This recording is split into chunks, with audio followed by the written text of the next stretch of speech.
I fight for my citizenship for 16 years.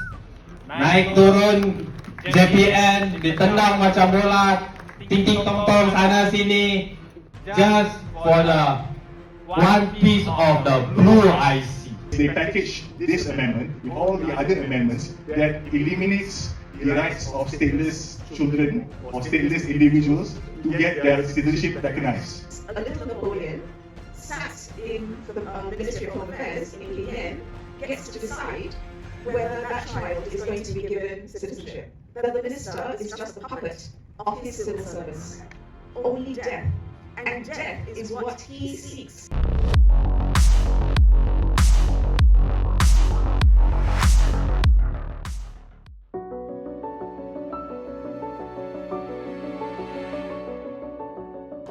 Hi, I'm Muhammad Afiq bin Muhammad Rozi.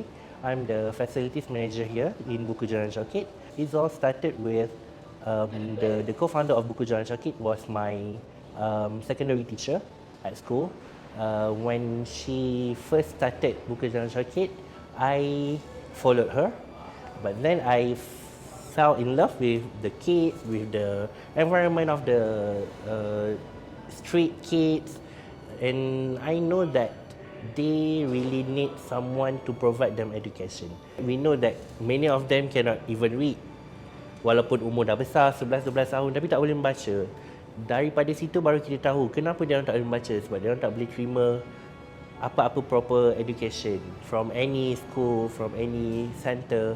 So that baru kita terkeluarlah idea untuk kita buat satu learning center, alternative learning center untuk bagi pendidikan pada anak ni. That's why we Buku Jalan Shukri always believe that education is the key of everything.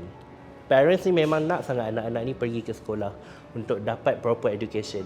And the kids sendiri pun, dia tengok kawan-kawan dia yang lain semua pergi sekolah. Ada je anak kita yang cuba mendaftarkan diri dekat sekolah beberapa kali tapi tak diterima.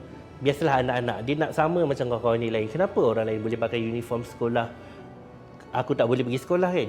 Sebab kalau ikutkan dekat Shukri ni agak susah nak cari tempat-tempat untuk anak-anak bermain.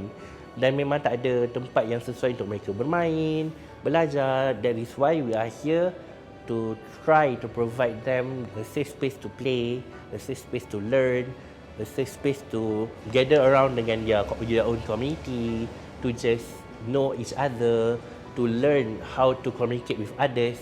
Healthcare mereka tak dapat secara tak sama macam orang lain yang kalau kita, even kalau mereka pergi ke klinik kesihatan pun mereka kena bayar amount yang untuk foreigner punya amount lah kan, foreigner punya rate. So dari segi pendidikan memang agak mahal lah untuk mereka. Dan mereka ni semua macam yang saya kata tadi, mereka semua hidup dalam keadaan yang cukup-cukup makan. Kais pagi makan pagi, kalau hari tu tak bekerja tak dapat pun pendapatan pada hari tu, tak ada pun untuk makan. Apatah lagi kalau tiba-tiba anak sakit. Stateless children are so different, you know. Okay, there's a lot of category of statelessness. Yeah. One is foundling. When the baby is found, which country do you want to deport the baby? Who is their parents? You just don't know. And in fatwa, right? It is in fatwa. Every foundling who are found will automatically be a Muslim. Fatwa said that.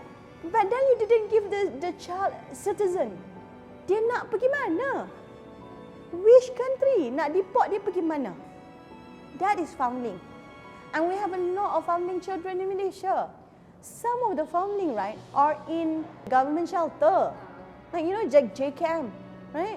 So they can attend school because they are with JKM, right? So they attend school. And then when they are 18 years old, they have to go out from the institutions, having no document. So what are they going to do? And then after that, right, when they go out, right, 18 years old, what they will do? They will be oppressed in the economic system, you know. And then what happened? They get married. What happened to their child? So that is why stateless children, right, it's not one generation in Malaysia, it's generational already. I have the case of third generation here in our school. Yeah. So that situation, that is foundling. And then we have Malaysian men who marry foreigners, right? But then they can't register the marriage. This is because some of Malaysian men met with the women here, right, or working here. If you have some of them are without valid documentations and then they get married, you cannot register your marriage. And then Malaysian men cannot transfer citizenship to their child if you're not legally married. Yes. So what happened? I have here, right, I think there are 3 siblings who the father is Malaysian, but the father married to the mother, which is Indonesian. Bawah pokok we call it. Syar'i lah kalau kahwin tu. Ada kadi, ada imam in the community around here, they get married. Sekarang anak, I think the boy is sitting for SPM this year, but they did not have any citizenship because of that. So what happened to them? I know cases yang tiba-tiba they're just not scared, you know. They know that they can get back inside here. In an instant, doesn't have to wait for 5 years. They know that. And it's happening. And I think the authority also, I don't know lah, this is my assumption, okay? That the authority also know this is happening. Yeah. So what are you going to do? Now how are you going to protect life? My concerns is protection of life only. You know? As a Muslim, you know that you will need to answer then, you know, to God later onward. I understand in Malay there's a word buat baik berpada-pada, faham? But then have you tried to buat baik? That's my first question thrown to you. Have you tried to buat baik before you jump into conclusions and, you know, get into the bandwagons and you start being racist and you start being xenophobic?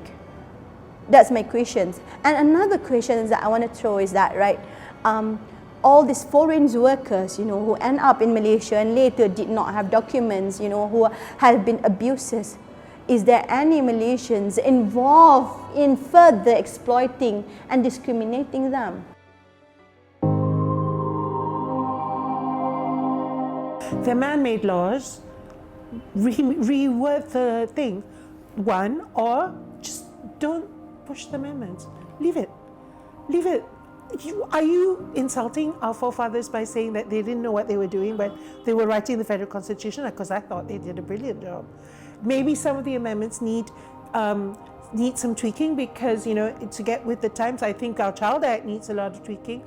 But where the laws take away rights, why do you want to take away rights of children? How did it even come about that they were taking away? I think this is really about political maneuver more than it is about protecting the rights of any child. I think it's a matter of priority in terms of looking at what brings in most laws. I'm sorry, but that's how I feel. Than it is about protecting children. Don't you think it's smarter to educate all the children and allowing them citizenship if they qualify, and so that they are grateful to a country that understands and decides to give them citizenship than it is to push them away and make them what? Terrorists? Piracy? Are the reforms on the government or other people really inhale the spirits of Madani? Do we? Are we? I mean, the spirits of empowering people's life. That is human dignity. Do you empower people? Are you compassionate enough? You know, compassion, right, is actually written in Harvard Business School review that compassion is a way forward in business. So imagine in life, imagine what Malaysia can leverage on all the people who are here in this country if we give everyone a chance to prove that they're worth of the country. So ini memang sangat-sangat akan efek anak-anak yang stateless sekarang dan akan bertambah lagi lah jika perlembagaan itu diluluskan. I would say sekarang punya KPM mereka sedikit terbuka untuk memberikan pendidikan kepada anak-anak stateless ni, tetapi the government as a whole dan juga sebenarnya jabatan-jabatan dalam kerajaan itu yang membuatkan statelessness ini sedikit sukar.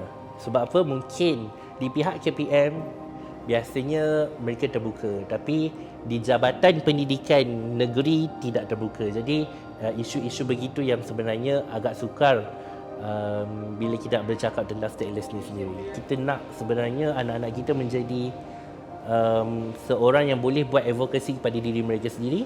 Sebab mungkin sekarang ni kita yang Malaysian yang sebenarnya bukan siapa-siapa untuk mereka yang bercakap tentang mereka.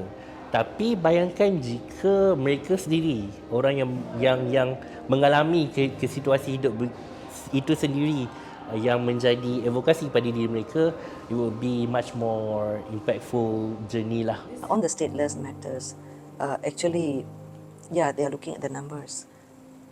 But that's why I'm very careful with this. They're looking at the numbers. Actually, yeah, we hope that it doesn't end here lah. We will have more to pursue lah, to improve it.